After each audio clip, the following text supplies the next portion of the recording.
Welcome to the Spilled Ink and Coffee Show, where we take book discussions to a new level. We don't just read books, we interview them, journal about them, sip coffee, spill thoughts, and explore stories on and off the page. Grab a cup and get cozy, because every book deserves a great conversation. It's an author spotlight interview with author Cheney to uncover the powerful, forgotten story behind women immigrants and the working class battle in Little Falls, New York. A conversation about courage, community, and the stories that deserve to be remembered. We're here with author Cheney. But we're going to call you James, yes? That's fine. Okay, thanks, James. Who has written the book called Women, Immigrants, and the Working Class Battle in Little Falls, New York. I love that we have a hardcover. Yeah, I wasn't expecting that when I first got it published. But they did hard, soft, Kindle. They did the whole works. James, why don't you introduce yourself to the world? Sure. So, hello, my name is James, though as you've heard, I write as J.N. Cheney. I'm an independent historian focusing on the labor movement, radical politics, and community action in New York's Mohawk Valley. And my whole goal as a historian is to shed light on what I like to call the hidden radical kernels of the region. Just finding all these little bits of different history related to, like strikes and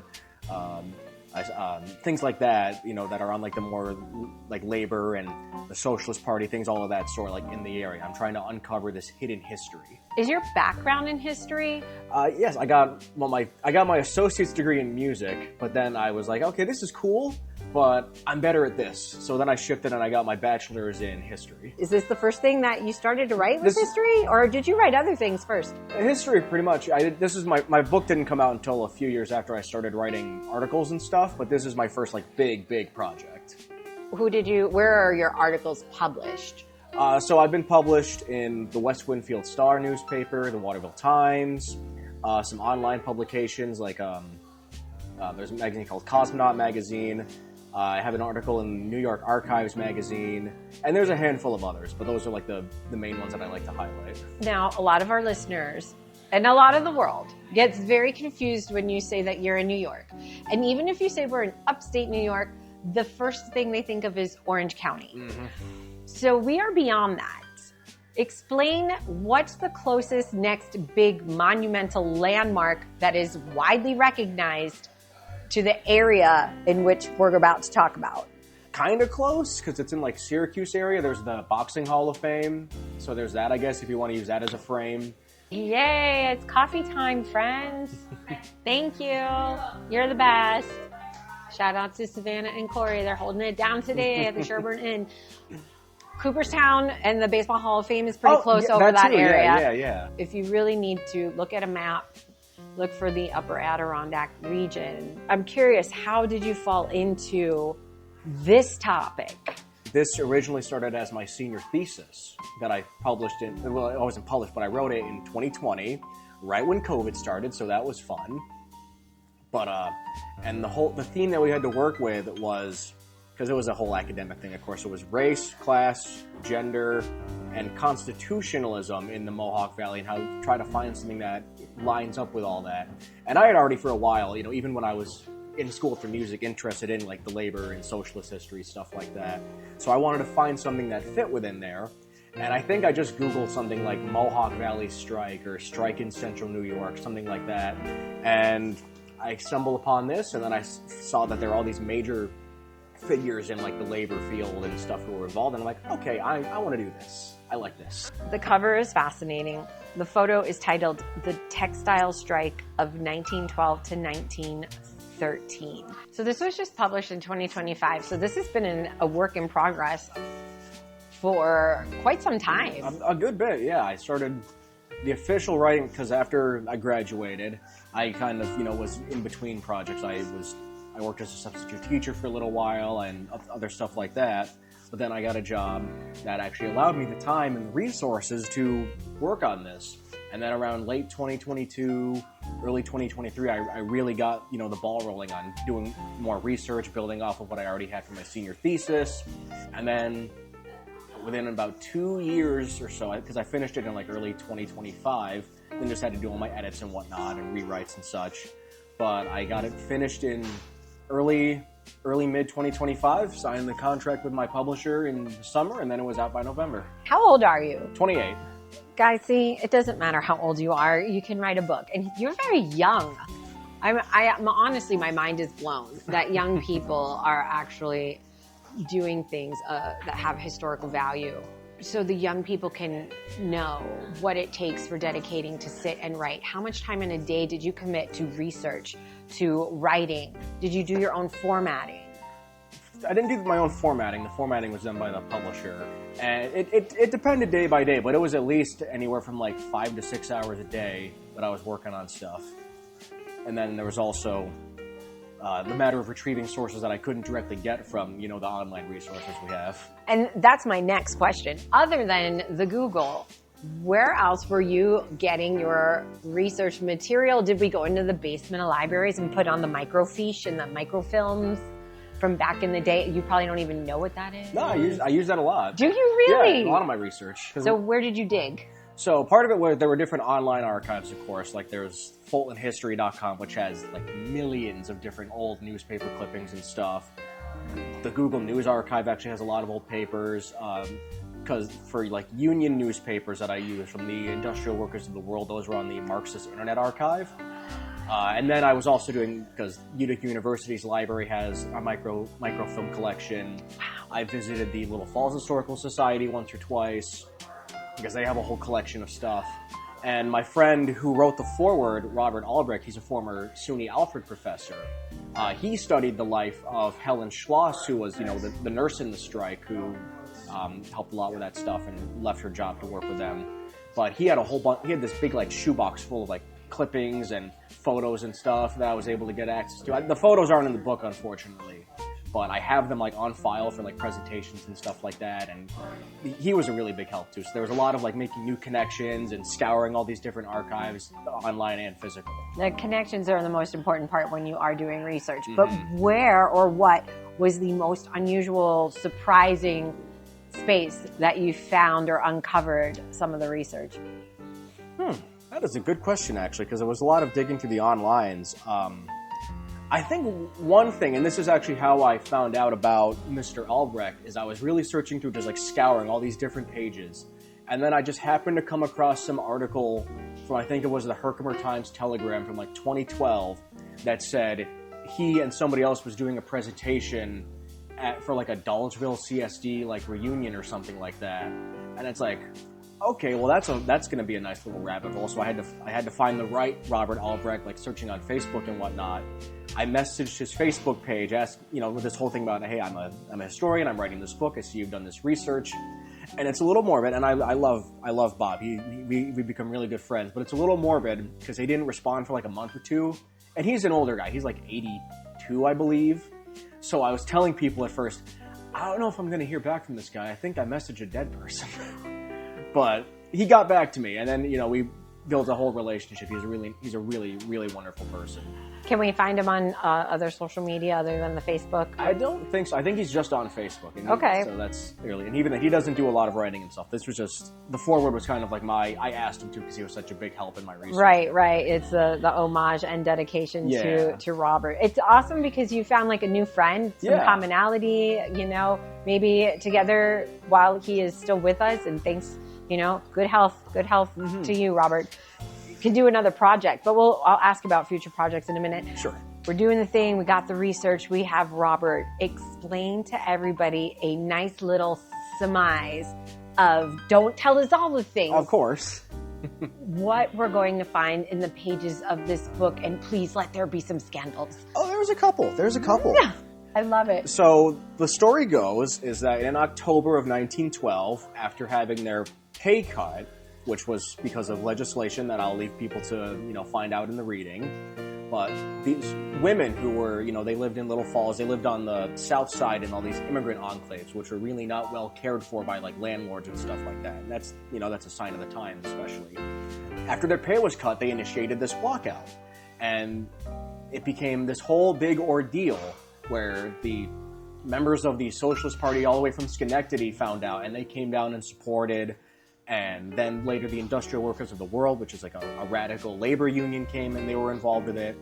And there was a lot of tension because while there was some sympathetic media, like a lot of the newspapers were not very fond of these more radical groups coming to town. Excuse me. And, the mill owners, they hired like private deputies to strike break, and the Little Falls police were on their side and everything. And there was this, on October 30th, and I'll only tell a little bit of it because it's like the real like climax of everything in a way. There was a raid conducted by the police and the private strikebreakers on the union headquarters, and that turned this whole thing into a whole ordeal. That and the Schenectady party getting involved made this thing national news. Like, it was covered by the New York Times. And all these various figures from the labor movement, big ones, like there's Bill Haywood, who was one of the most famous members of the IWW, Eugene Debs, who was the de facto leader of the Socialist Party. He voiced his support in an interview that he did for a New York newspaper. And even Helen Keller was a supporter of this strike. She found out about it. She sent them a letter of support that was enclosed with an $87 check, which I think is like $3,000 in today's money. So and then after 3 or so months, they went through, the harsh winter and everything. After about 3 months, the strikers finally won, reached a settlement. And while there were still problems that happened after that, legal battles, stuff like that, it was this really big thing it's an important big strike, but it's been kind of hidden to history for various reasons. Did this start a revolution, or was this inspired by another revolution?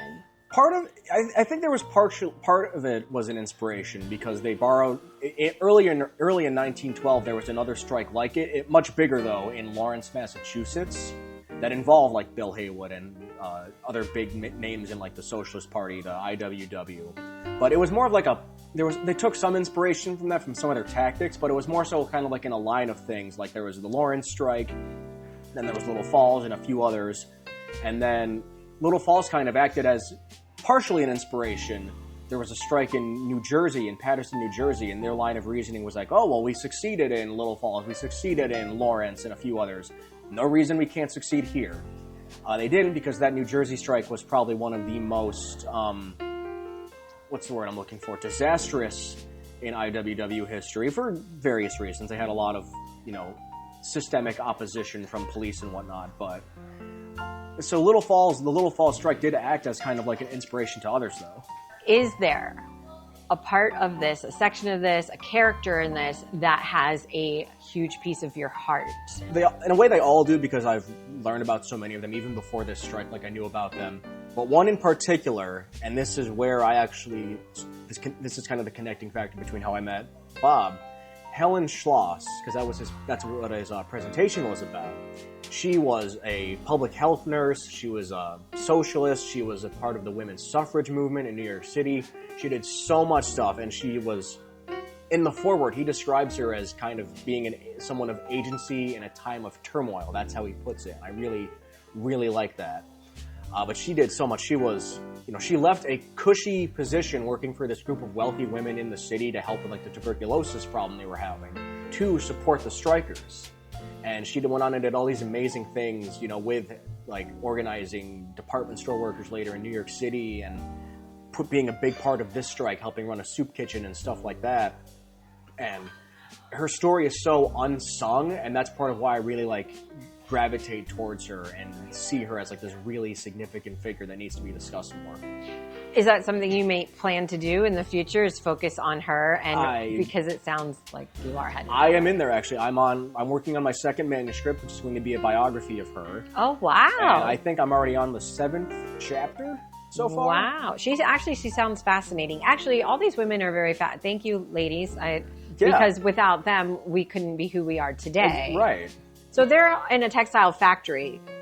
Did they get what they wanted? Or are you going to... We're going to have to read it. I already know. Yeah, I'll say they did win, but like I said earlier, there were some caveats, there were some lingering issues after they won. You did say that there are not a lot of photographs in here, but you have them for the presentation. Are the photographs available with the Kindle as the PDF download? I don't think so, no. Because like I said, they're not in the book because of my publisher, how they work. They didn't want to put a lot of pictures within the book. Okay, you hit the nail on the head because I did look up the publisher. You're correct. They are hardcore academia. Yeah. And everyone should know that that is what you're getting into with this particular book. How has your voice evolved from when you started this as a thesis in 2020 to the actual published product? Part of the evolution is that, the thesis had to be a lot more condensed, so I couldn't necessarily say some of the certain things that I wanted to or build upon, which again, the whole COVID thing kind of threw a wrench in there too in terms of finding new sources and whatnot for a little while. But so it definitely evolved because back then I was still an undergrad. I would get good grades on my essays and whatnot, but I knew there were still things I could refine and everything. So I think my voice and writing style has matured more so to be more in line with while still I think being accessible, it's a little more in the academic realm, and I'm able to articulate things better, and through the help of course the citations and everything, really show that I know what I am talking about. This is what is going on. There might be some contradicting sources, that happens, but I know what I am talking about. I am firm in this conviction that I know what happened in the story and how to articulate that in the best way possible. So this actually helped you personally grow your confidence. Oh, yeah. Writing for academia has to have its challenges. What was a challenge that you faced that was one that you would share? Because I'm sure there were many, but the greatest challenge. There were a handful. I know a couple of smaller ones were in the editing process. One of the bigger challenges was definitely there are certain things where it's I know this happened. Where is the source? Where is that? I had a couple of times where there are certain things I needed to touch back upon, or that I knew would really help in adding context, but I just could not, at least for a good while, find the specific source that I needed, and I had to go back to scouring these archives again and things of that sort. Which that has to be very frustrating. And you have to have a real good organizational system. Oh yeah, I typically do. I have I think 2 or 3 different binders with the sources that I got from my thesis days, and 8 or 9 manila folders just full of one, all in order by date. But when you need to find that specific one, you either have to go through all the online links again, or just sift through every single folder and find, okay, where is this one? Go through every single thing, go through every single section on the article you find and be where are you?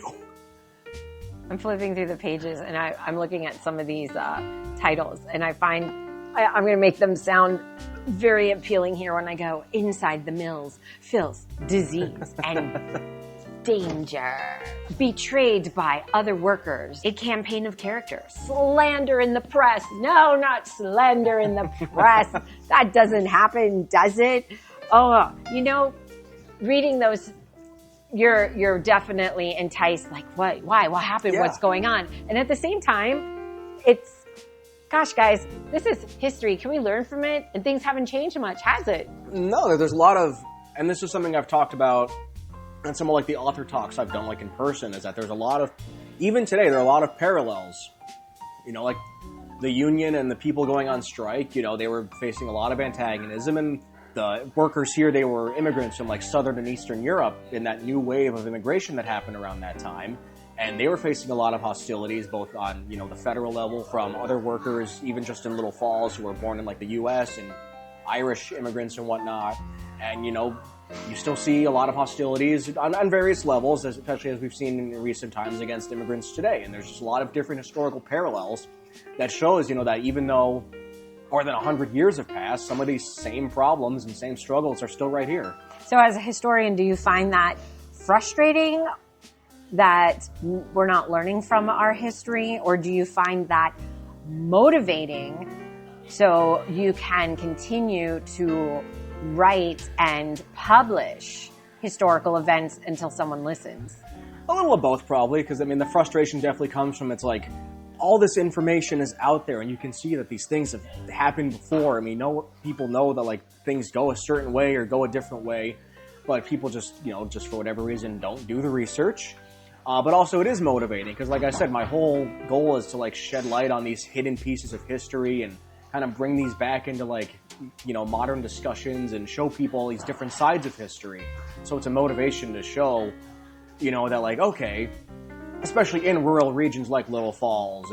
And we're talking very rural, Yeah, friends. oh yeah. Very rural. Like that, even in like these rural areas, that there's these little pieces that you can see of like the labor movement and more radical politics and stuff like that taking form and trying to fight for this kind of stuff.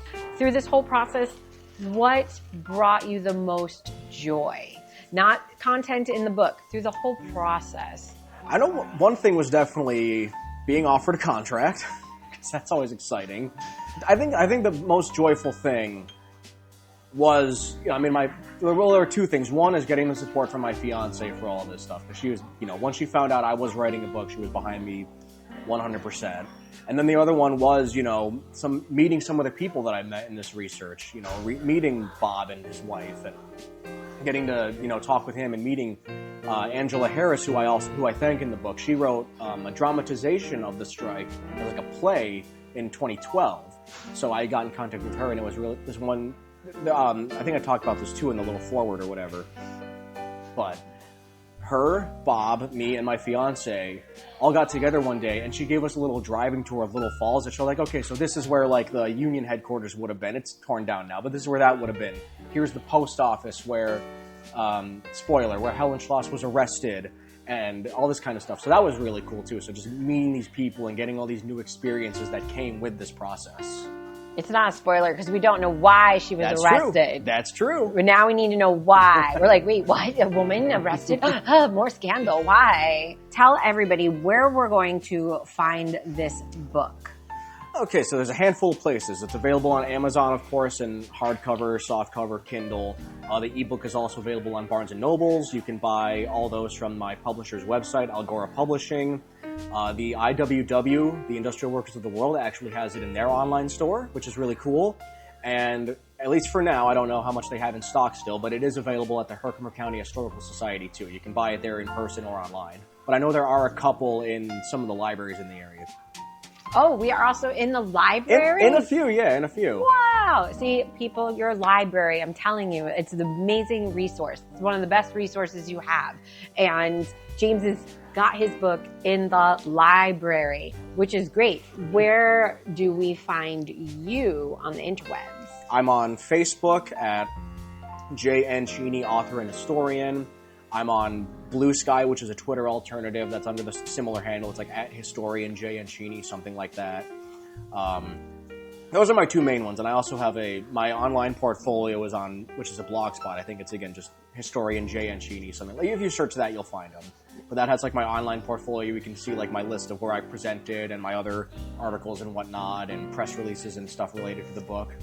In your final thoughts, you mention a slew of women, which we've already talked about, but remind everybody what the IWW is and why it was so important that we had women on that payroll. So the IWW was the Industrial Workers of the World. They were a radical labor union that, I think they were formed in 1905, I want to say. I think that's right. But they were radical. They were outwardly like anti-capitalist, and they were kind of a rival to the American Federation of Labor, which was a more conservative union. They're both still active today, just the IWW on a much smaller scale because of various things that happened throughout history. But I think one important thing, because I mentioned now Matilda Rabinowitz and Elizabeth Gurley Flynn, another major figure in that sort of history, were the only two women at the time on their payroll as organizers.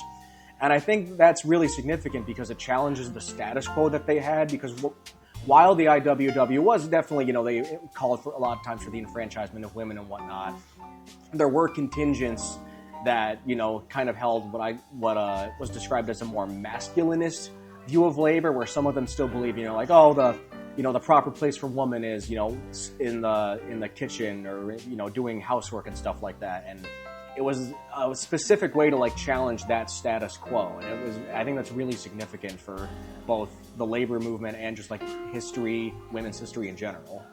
So now we're going to get to know you, the author, a little bit more intimately. The first is, when you're writing, coffee, tea, or something totally unexpected? Depends on my mood and what I bring to work. So sometimes It might be, you know, a Gatorade or something, or a soda, a water. Depending how it depends on how late I want to stay up working on it too. Your favorite place to write? I did a lot of my writing at work at my desk, but since I work in a library, it's like a nice environment like that to be able to. So, there it is. So you unless work I have at a library. Yeah, at an academic library, so that's why I had access to all these sources too. This now culminates into this huge, amazing. What do you do at the library? I handle like interlibrary stuff, like, you know, sending materials to and from different libraries, and it was at my alma mater, so I applied, and you know, my friend who also went there, and she vouched for me. She was one of my references, and I wound up there, and it ended up working out really well. This is so amazing. Young person inspired by school and goes to your alma mater's library, and that is now where you work, and you wrote a book and then published it. Is anybody listening to this? Guys, you can do whatever you want in life. James is proof of that. What is one thing you always need nearby when you are writing? Headphones. I figured you might. So what are you listening to? Depends, because I mean, part of it is like I was saying before, is that unless I have to like get up and go help a student, or have like a specific work related task to do, I was just doing research or taking a quick break here and there to like play a quick game or something, or just read some other stuff unrelated. But I'm listening either to different kinds of music, like there's like lo-fi music, what other ones, like some different like rap artists I like, different like rock and stuff like that. Or I'm just listening to like video essays, because sometimes hearing somebody talk about like sort of even if it's just something stupid like a video game or whatever, from kind of an essayist, semi-academic way, it kind of gives me those juices to like flow and help me get into my own like writing state. Which is good, at least right in my next question. What's one piece of advice about writing that actually stuck with you? Well, the obvious one is, you know, stick to it. Like, try to find a way where you can get into this flow state and like really work and put your best effort into it. Another one is like, be willing to seek out advice and take advice, because, you know, in this writing, I got not just from my publishers, the editors and everything, but I got some feedback from, you know, Bob, who wrote the foreword. I asked some of my former professors for like feedback, and not like on the whole thing. I didn't send them the entire manuscript and be like, hey, can you help me? I know you have 10 classes you're teaching, but just for like little bits, like, hey, so you know, do you know maybe anybody who can help me with like research, or any sources you think that might be working out? So take advice and be willing to seek out advice as well, especially from people that you know will give you like the straight dope, as it's called. Who or what keeps you grounded when you're, you know, going through this process? The who part of it is definitely my fiance. You know, because like I said, she's been supportive the whole time. She's tried to come. Of course, you know, I don't expect her to come to every single one. That's not realistic. But she's come to a good handful of my events and been there to support me, taking pictures and stuff. She's just been a real inspiration, a real help for that. I think the what is knowing that I am uncovering like a whole new different side of like local history, and like even going beyond like local. Like I've covered stuff as far as like Ithaca and whatnot in some of my other writings. But just looking at like histories that people have not discussed, or not discussed a lot, knowing that like I found this niche and that I'm kind of adding this new dimension to the study of these regional histories and adding to the historiographies of these bigger things like the socialist movement, the labor movement, all that sort of stuff. Which author, living or gone, would you most love to share a cup of coffee with? Ooh, that's hard. That is a hard one. If I really had to pick, I would say he passed away earlier this year. He was like 92 though, so it's sad, but you know, it's expected. He was Dr. Michael Parenti. He's one of my favorite like historians and like political theorists. His work is just it's accessible, but it like really gets to the point and shows you like what he's writing about. He's written about, you know, like Soviet history, American history, all this sort of stuff. And his lectures too. There are a bunch of recordings of his lectures online. They're just so engaging and interesting, and he was just like the standard bearer for like sort of this study in general of like, you know, hidden U.S. history and radical history and things like that. So, you know, it would have really been a privilege to get to share a cup of coffee, a meal, whatever with him. Now, James, think back to your younger self. we'll say age like 7 or 8, because I think that's a good sassy age. What would your younger self say to you today? We're not a professional wrestler. Because when I was, you would ask a question and make a statement. Because I still like pro wrestling. That's the shirt I'm wearing is a wrestling one. But I really wanted to be a professional wrestler in like WWE when I was a kid. Oh my gosh! Finish this sentence. The world needs more.